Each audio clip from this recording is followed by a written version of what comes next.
Why, hello there, Knife's Tale here. I hope this video finds you well. Today I'm bringing you a summary of a knife I've done a full review on.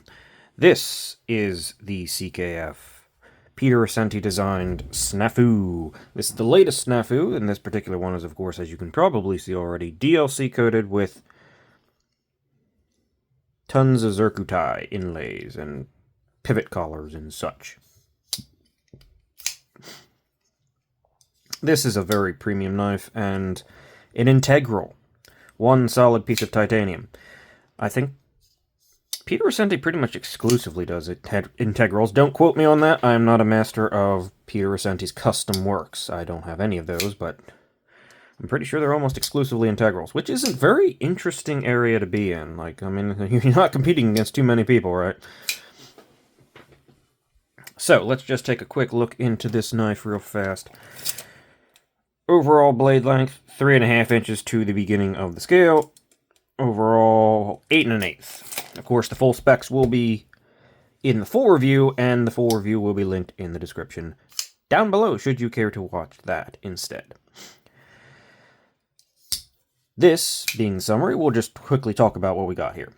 We got a clip point blade in M398. This happens to be number 30. It is hollow ground, quite thin actually, quite thin, quite slicey. Though I have had better edges. Like this edge, it will cut because it's hollow ground and it's thin. Not the most amazing edge I've ever felt. It's slick. I don't know if it's like, I wouldn't say it won't cut because it definitely does cut, but it's just a little slick feeling. Nice big fuller that can definitely 100% be used for the reverse flick. And these are the stop pins, external, but you can also use that for a thumb flick. Peter Ascenti's designs typically use external stop pins as far as I know as well.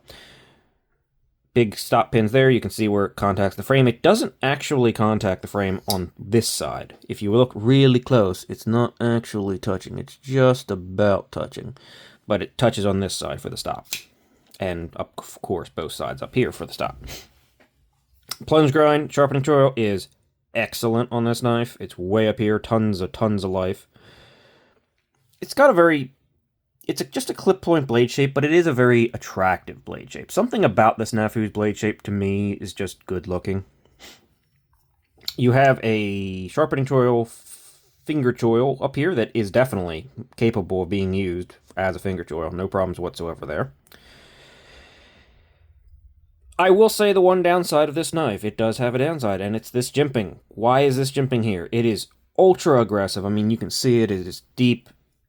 It's not honestly that very comfortable to interface with. I don't know why it's there. Like, pushing down on, I mean, just, yeah, sure, light duty stuff like this, you're not gonna have a problem. But if you, like, push this knife through something, that's gonna get uncomfortable quickly, as you can kind of see. Don't quite get that. CKF logo there. Peter Ascenti logo there, keeping the blade basically sterile, which is, of course, always a good thing. This knife is not on multi-row bearings, but it almost feels like it. I got a plain Snafu that actually had some funky issues, and I had to exchange that, and I got this one in exchange. Both of them, however, have had absolutely amazing action. There is a detent ramp, as is the case with quite a few of Ascenti's designs I've noticed as well. Maybe that's his thing. Maybe he's got a lot of things. He's a multifaceted person, apparently. Detent ramp, so you have to sort of, like, you can't really get past that. It's super easy unless you go down lower on the lock bar, which you have to kind of go down about here, really, to get past that. You can do it. But it is very smooth.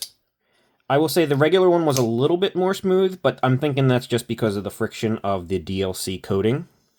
And that'll actually probably break in even more. I haven't really carried or used this thing particularly much or hard. I mean, you can't see a single mark on it because it doesn't have one. I have carried it a bit for the review, but that's about all. But as you can see, yeah, the action is pretty freaking stellar. And the other one was, like I said, even better. The other one had some grind issues that was kind of funky.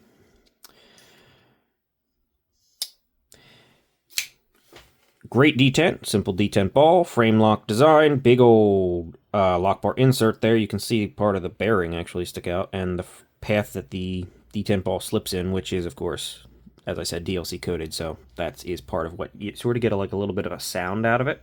But it's very consistent. It's just, it does provide a little bit of friction.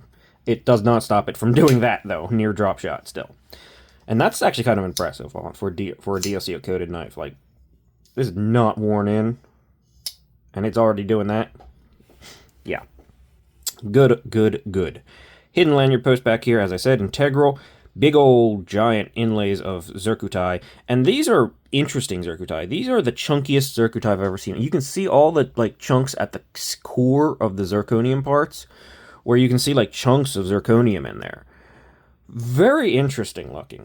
Overall, it's cool. I don't necessarily love or hate seeing all those chunks of zirconium. It's just interesting to see. I've never seen it before. I personally think it's kind of cool. Doesn't bother me. This is a flipper predominantly knife, and yeah, the flipper works great. It's nicely knocked down. Everything is knocked down on this, including lock bar, cutouts, and everything like that. CKF knows what they're doing there. As I just ram it into my own backdrop here. I really need to get a new one. It's taking some damage. The pivot collar is only on one side, which, I mean, that's fine. It's probably there to give extra access to things, because integral, you can't take the knife apart, so you got to get some extra access somehow. The pivot collar is interesting. It's kind of got some different colors in it than the rest of the zircuti, which is kind of cool. It's a little contrast, which is, I don't know, I don't mind it. Got some more jimping back here. I don't know what exactly that point of that jimping is, other than, I mean, it looks like something. Simple popsicle stick with, and there is a actual cut into the zircuti inlay to accommodate that. It is tight, I will say. I'm not a super fan of this pocket clip. It could be great. I mean, it should be great. It's just a simple popsicle stick, but it's too thick or something. It's really stiff. You can get it to flex, and it holds it fine, but it's just really thick. Maybe the bar itself needed to be a little bit thinner. I don't know. Some more relief or something. Because it's definitely not super tall, and it's tight. That could be a downside, depending on how you look at it, I suppose. It's not the most accommodating, but, I mean, this isn't necessarily the knife that most people are probably going to go after as a daily user either, so, eh. It is perfectly centered. There is no play. The pivots, I haven't actually adjusted the pivots on this one. I think, if I remember correctly from the first one, because I did actually have to adjust the pivot on the first one, I'm not sure if it's captive. I'll be honest with you. It's precise enough that I remember only having to go in from one side on the first one. So it's either probably captive, or it's got such high tolerances and, quality to it that it doesn't just spin out on you like some non-captive pivots do. But that is a possibility. And of course, there's no other real hardware other than, pocket clip and insert. Honestly, this is a fun knife and a really cool knife. But the more I've had it, I don't know. The less overly enthused I am about it. It's nice. It's very nice. And I love the blade shape.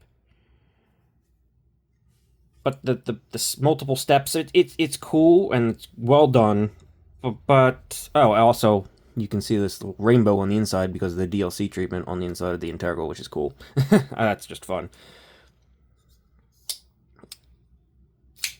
It's just sort of a really nice knife, right? It's not enthusing me from some technical or special aspect of it. I just did an unboxing of this, my, third Evo. Well, here it is right here, in fact. And, yeah. Needless to say, that enthuses me quite a bit more than this knife. And this is just a plain titanium frame lock. But just the blade shape, the aesthetic, the finish, everything is just really, really cool on that one. This is just... It's a really great knife. It is expensive. Everything from CKF is expensive. I wrapped that one actually back up in its little thing and put it back into the case for... also, extra hardware always comes with these things. And I guess that's a certificate of authenticity. This has that too. I have it the case somewhere. You never know. I have to clean up around here. Oh, that was my fault. But it's just sort of, it's really cool, but it needs something. I know there was a polished version and a polished DLC version of these, but I think they were like relatively limited. Well, not relatively though. They're super limited, but I think they were predominantly only like at a blade show or something like that. Yeah, those are probably cooler variants of this thing that do just enough to make them interesting, but this one, great knife. I don't know if it's going to stay in the collection, honestly. So, yeah, we'll see. That's all from me. I thank you for watching. Consider liking and subscribing. I will see you guys in the next one. Have a great day, and see you later.